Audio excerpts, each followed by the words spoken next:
The sun was still low over Mason Creek when Thomas Avery unlocked the post office door for what he thought would be one of the last times.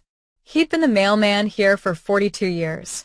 Same red brick building, same wooden counter worn smooth by hands that had passed letters, stamps, and stories across it for half a century. That morning, a thin layer of frost clung to the window, and the coffee machine in the corner hissed like an old cat. Thomas poured himself a cup, black as always, and looked around at the tiny post office that had been his second home. The shelves behind the counter were nearly empty now, just a few packages, a stack of magazines, and one battered metal bin marked undelivered. He smiled at the sight of it. That bin had been there since his first day on the job. It was where the lost things went, letters with smudged addresses, packages sent to people who'd long since moved or died. Every now and then, when work was slow, he'd thumb through them, wondering about the lives that had brushed so close to his own. Today, something made him lift the lid again. Maybe it was nostalgia. Maybe it was the ache of endings. Inside were a handful of yellowed envelopes, edges curled with age. He picked one up, squinting at the handwriting. To Miss Eleanor James, Willow Lane, Mason Creek. 1954. Thomas frowned. 1954? That couldn't be right. He checked the others, all addressed to the same woman, all from the same sender. Yours always, Henry Carter. There were 6 in total, bound together with a faded blue ribbon. The ink had bled in places, but the handwriting was steady and elegant, the kind of penmanship no one had anymore. He turned one over, hesitated, then slipped a letter opener under the flap. June 12, 1954. My dearest Eleanor, the days feel longer without you. The creek behind your father's house still hums the same tune, and I swear I see your reflection in the water sometimes. They say I'll be sent overseas soon, Korea, maybe. I promised you I'd write, and I will. You said love was like the mail, sometimes late, sometimes lost, but it always finds its way. I hope you're right. Forever yours, Henry. Thomas sat still for a long moment, the letter trembling slightly in his hand. He'd never opened undelivered mail before. It felt wrong somehow, but there was something about the way the ink curved, the way the words carried both longing and hope. He couldn't stop himself. He opened another. August 3rd, 1955. Dear Eleanor, I don't know if these letters will reach you. The Army says the mail gets slow near the front. But I keep writing because it feels like I'm speaking to you, even from this distance. You once told me Mason Creek would never change. I can almost hear the laughter from the diner, smell your mama's apple pie. When I come home, I want to marry you by that old oak tree near the bridge. If I don't make it home, know that my love never stopped walking toward you. Yours always, Henry. Thomas swallowed hard. The last postmark on the bundle was from late 1956, nearly 70 years ago. He thought about the old houses up on Willow Lane. There had been a James family once, years ago.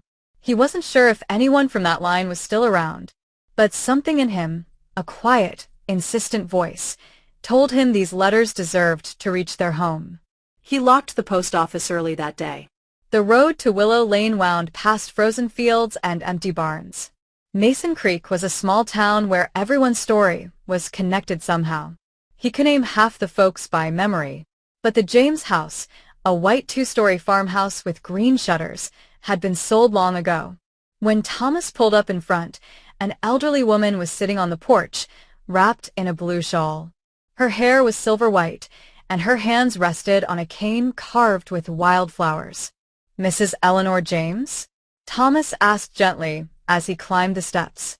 She smiled faintly. Haven't been called that in a long time. Most folks just call me Ellie now. He held up the bundle of letters. I think these belong to you. For a moment, she didn't speak. Her eyes widened, and her hand went to her chest. She reached out with trembling fingers, touching the blue ribbon. Where did you find these? Undelivered bin, Thomas said softly. They've been sitting there for decades. Eleanor took the letters like they were glass, fragile but precious. Henry Carter, she whispered. I thought they were lost.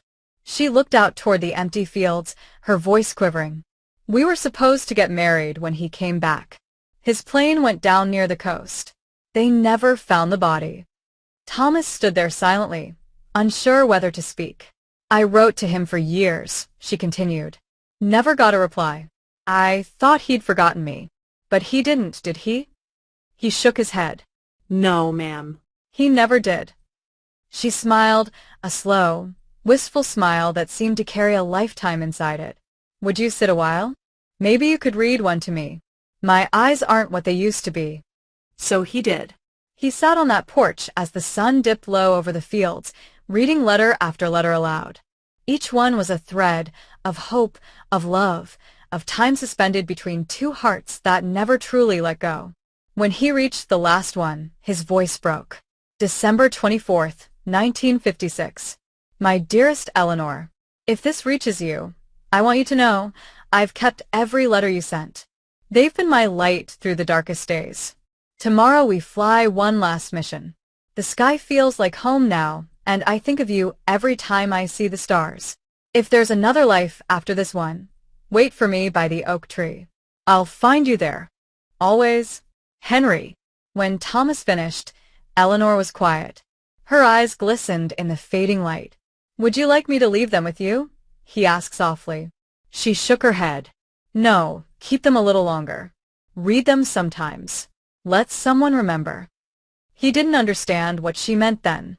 2 weeks later, Eleanor passed away peacefully in her sleep. When they found her, she was sitting by the window, the blue ribbon in her lap, a faint smile on her face. Thomas attended the small funeral. The town turned out, old faces, kind hearts. Mason Creek had a way of honoring its people. Afterward, he drove back to the post office and opened the drawer where he kept the letters. He read the last one again, tears falling onto the paper. Then he tucked them into a new envelope and wrote, "Delivered at last." He walked to the small hill behind the church, where Eleanor was buried beside her parents. The ground was soft from rain. He knelt, placed the letters at the headstone, and whispered, "He found his way home, Millie." As he turned to leave, a warm breeze swept across the field. Somewhere in the distance, the creek murmured softly, and for just a moment, Thomas thought he saw two figures, a young man and a woman, walking hand in hand toward the oak tree near the bridge. That night, he left the porch light on, the way she once had for Henry. Not because someone was coming home, but because love, real love, never truly gets lost.